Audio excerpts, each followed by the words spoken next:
So, within 2 weeks now until we move, and the cars have had to take a back burner for now. I've still got the E93, however, I'm using it. I've set it a price. I'm not too fussed if I sell it or not. It's beautiful. It's a perfect car for this. And yes, I've got all this villa, which we bought in 2018, to pack up, tidy up, and move to our new, which is that way towards those mountains. Just about to see the mountains in distance there. It's about 15-20 minutes from this house. We've got the new workshop, so stick with us because there's little amount of car stuff that I'll be doing, but there will be workshop stuff that I'll be doing.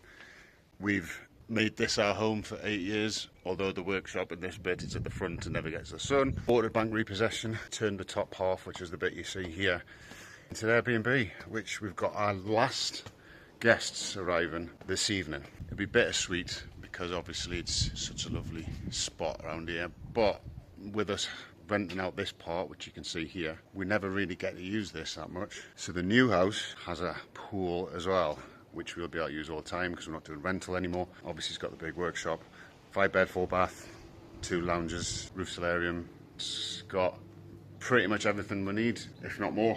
We obviously did quite well with this, being a bank repossession when we first bought it, so it's also financially, for us, the right move. I think we're selling at near the peak of where the property market's going to get to. That's my opinion anyway, based on what the prices were like pre-2008. These are kind of up to that sort of price now.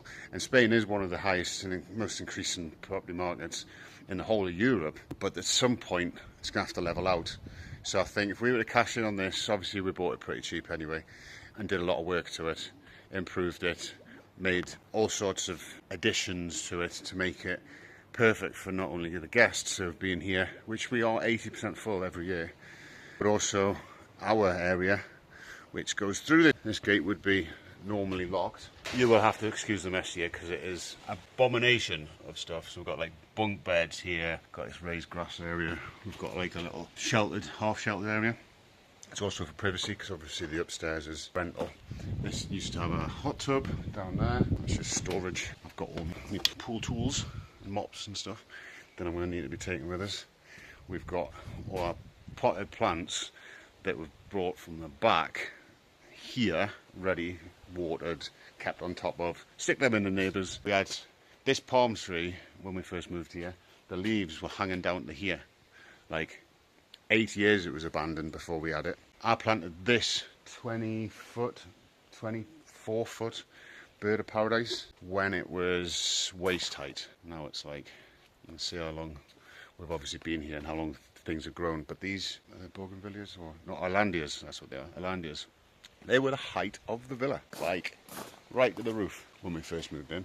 Obviously we've been keeping them pruned to about 7 foot. Obviously the workshop's probably the only thing that hasn't been broken down yet. We will get round to that. This is going to have to all fit into the X5. It's a bit of a mess because I've also put all my paint stuff out of my other storage into here, and I'll get round to that.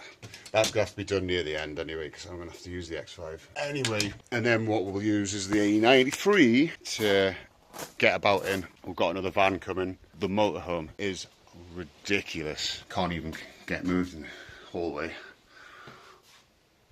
All the crap for the motorhome. Sorry, not the motorhome, that's actually for the workshop. I had to buy a separate aircon for now, just until we've built up the workshop ready for fixed aircon. I've got a little aircon there for the motorhome, but the motorhome, she is heavy, poor girl. You can see just by through the front here. Might be able to see, it's to the roof, literally to the roof. All the cushions and everything for all the outside furniture is in here. And our friends have got all our other outside furniture. Originally we had a 10 metre squared van, thinking that'll be enough, because basically we've only got sofa from down here and our bed that's going from inside the house. But we've started buying furniture for the new house. So we've got Isabella's bed and bunk bed and that bunk bed and everything else. So we've had to bump it to a 17 metre squared one, which I hope is going to be enough. got a feeling I might have to put some stuff on neighbours' driveways. But this is why there's no car content, because my house is absolutely all over the place. It's just shit everywhere. So I'll keep the video diary going as we go along. And it's not as hot as it has been. Like 2 days ago, it's 37 degrees or something. Still pretty warm today. However, moving stuff around, you feel it. Really do. Still in the 30s, but it's not going to be a fun one. Actual moving day, that's for sure. Gonna sweat buckets.